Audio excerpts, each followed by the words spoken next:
everyone, ayan, maghihiwa ako ng lotus root. So, ayun, binabad ko muna kasi nga, syempre, para maging malinis. Binabad ko muna siya sa asin kanina. So, ayun, hihiwain ko na siya na ganun kasi nga, ang pangsahog ko dito is yung, yung hipon, guys. So, yun. First time ko gagawin. So, hindi naman ako kumakain. So, try ko lang na gawin. So, yun. Ito lang. Manipis lang daw yung aking kaya manipis din yung aking gagamiting kutsilyo.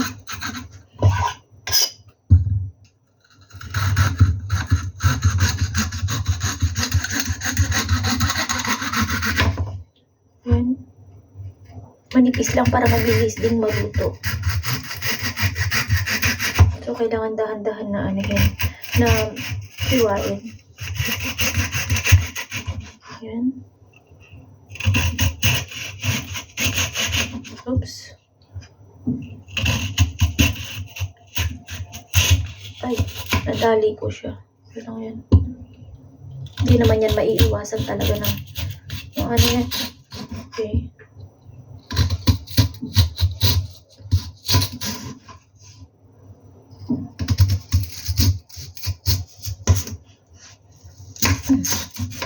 Ang hirap.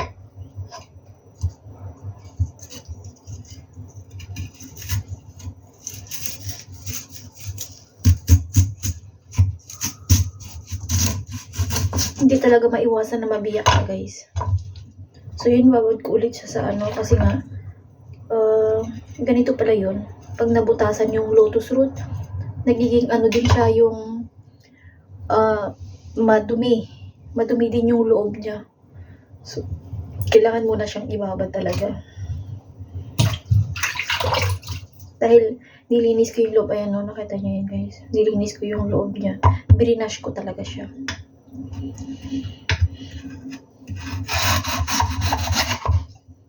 Hindi naman yan maiiwasan talaga na magkaroon,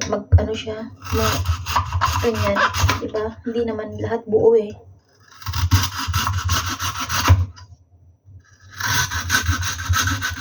Yan. Gigisa ko yan sa bawang sibuyas at then hipon. So, yun, ayan lang. Yan mo, may durug-durug siya. Hindi mo talaga maiwasan kasi marupok lang siya, guys. Yung namang, matawag doon? Yung sa yung other term ng ganyan, mabilis siyang, mabiyak. Kaya, kahit na dahan-dahan mong paghiwa. Talaga siya. Ito lang yan.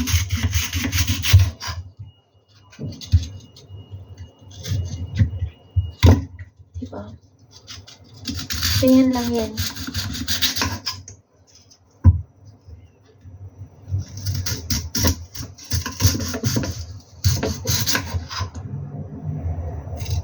Masarap siya kainin, guys, kasi natikman ko na to.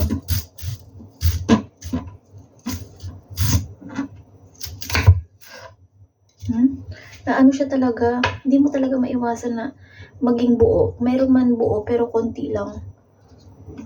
Hindi talaga maiwasan na siya mabiyak. So, yun. Kaya lang. Dahil, tingnan nyo, guys, din siya. Kailangan tanggalin ko yung konti dyan.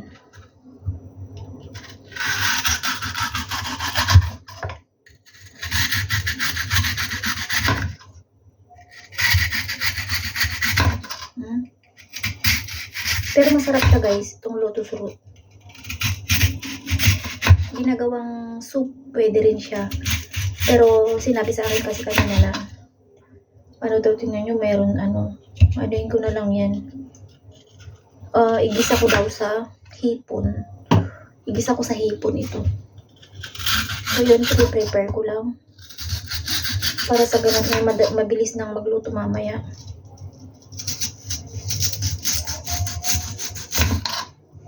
Hindi talaga maiwasan, nadudurog talaga siya.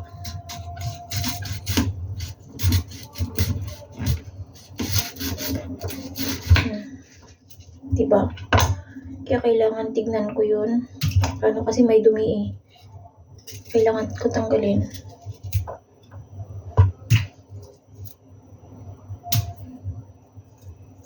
Diba?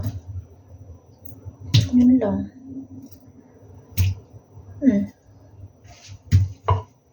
Naano ko din siya. Kaya kailangan tanggalin yung dumi pang iba. Kaya kailangan ko muna siyang ibabad. Kanina nga brinas ko yan sa loob guys eh. Naggawa ginamit ko tong brush na maliit. Ginamit ko tong brush na ganito.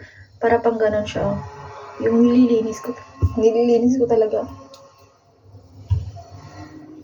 Yun yung mga hindi matanggal. Kailangan kong ganyanin. Para hindi matapon lahat. Kasi sayang eh.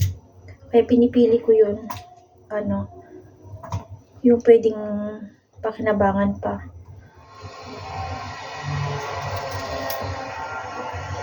So yun, ito yung tatapon. Pero pipiliin ko pa yan siya guys.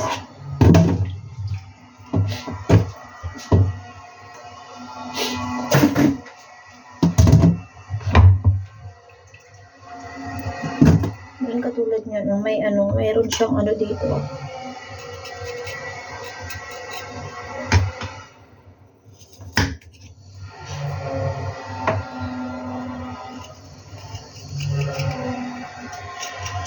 Kailangan linisin talaga.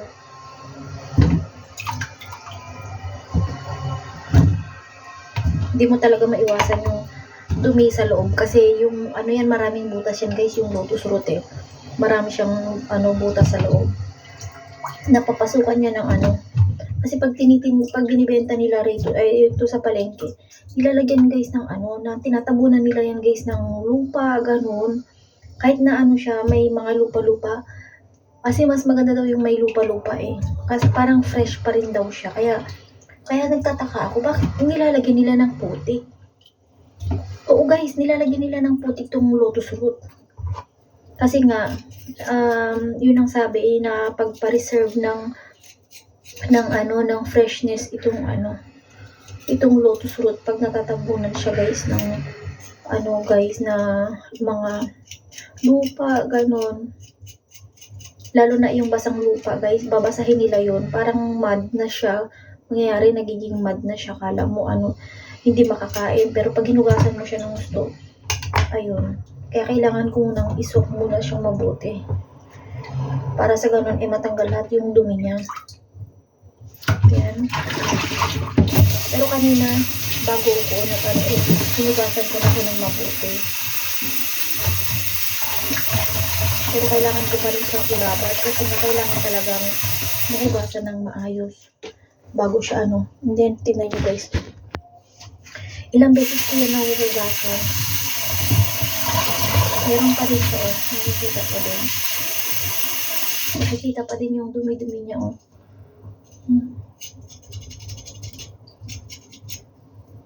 Parang mantsa ba? Mantsa. Nagkamantsa na siya. Pero kinakain pa rin nila to guys. Kaya yung ginagawa ko, nililinis ko siyang mabuti. Kanina nga binabrush ko siya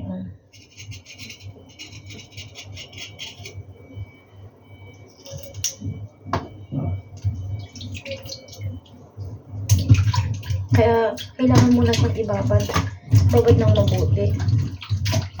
Tapos lagyan ko siya ulit ng asin. Yan guys, lalagyan ko siya ng asin pag pinababad. Yan.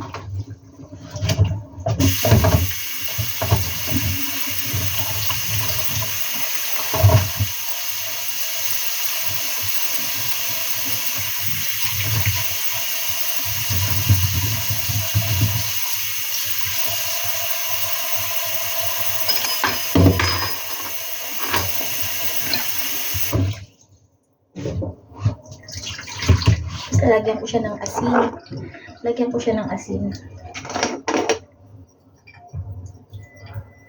Okay lang. Nagre-refill na naman pala ako ng asin. Ayun nga, tulog si Bibi Koala.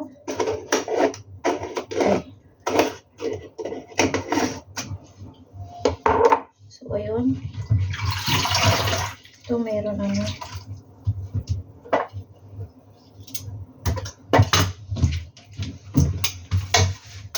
And then, mag-ano ko ng ano, bawang. Prepare na rin ako ng bawang.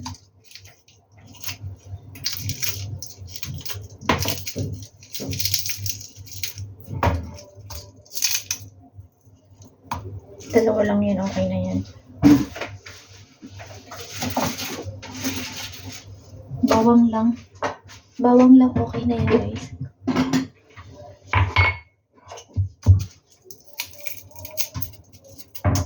So, ayun. Diba? Ganun lang kadali. Ganun lang kasimple. And then, yung hipon, guys, nahugasan ko na siya. Nilagyan ko na siya ng seasoning niya para mamaya masarap na rin siyang panggisa para nandun na yung lasa. Kaya kailangan i-ano mo na siya, lagyan mo na siya ng lasa, tapos lagay mo sa ref muna habang hindi mo pa na para lahat ng lasa nun, guys, is nandun mismo sa shrimp. Kasi, guys, diba, pag nilagay mo lang siya ng gano'n, parang walang lasa. So, ayan. Yan, ganyan nga yung ginagawa ko, guys. Nag-prepare muna ako. Yan. Para mabilis na lang magluto mamaya. Di ba? Ayan.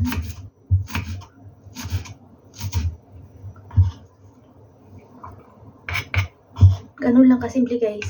Para mabilis tayo magluto, guys. Siguro mga 1 hour or 2 hours before tayo magluto ng dinner or lunch, ganun, prepare mo na lahat ng mga ginagamit, lahat ng mga ingredients natin, guys. Kailangan maayos, mahugasan ng tama, may babad ng maayos yung gulay, kung gulay man yung lulutuin, para hindi naapura at saka para malinis yung ating lulutuin, guys. Kasi siyempre marami ngayon na mga insecticide, mga pesticide na mga ginagamit sa mga gulay, 'di ba, guys? Hindi natin maiwasan 'yon. Kailangan talagang sila ng pesticide sa mga gulay-gulay para lumago yung kanilang mga tinanim. Kaya, guys, kailangan nating hugasan mabuti bago natin iluto, guys. Ganon. So, kahit naman yung mga isda, diba, kailangan natin hugasan mabuti para hindi siya malansa. So, yun nga, guys, yun yung payo ko ngayon, guys. Yun nga, prepare na ako ng lotus root. Nagigisa ko. So, yun. Maraming salamat sa mga nanood at manonood pa sa aking mga videos. Mag-like at mag-comment lang po kayo dyan para magbalikan po kayo, guys. Maraming salamat at nagiging talaga yung aking subscribers. Talagang nakikita ko, guys, na tumataas lalo yung aking subscribers everyday, guys. Salamat sa inyong suporta. Lalo-lalo na yung mga laging nagko-comment sa akin dyan. Babalik at balikan ko kayo. Ngayon, marami na naman ako binalikan kanina. At marami pa akong natapos na panoorin. Pero hindi ko pa rin nagagawang hindi ko pa rin siya natapos na mag-like at mag-comment. So, antayin nyo yun, guys. Dahil sunod-sunod minsan yung mga pangalan nyo, guys, na So, yun. Bye-bye. Paalam. Liz Marcelo. Wow.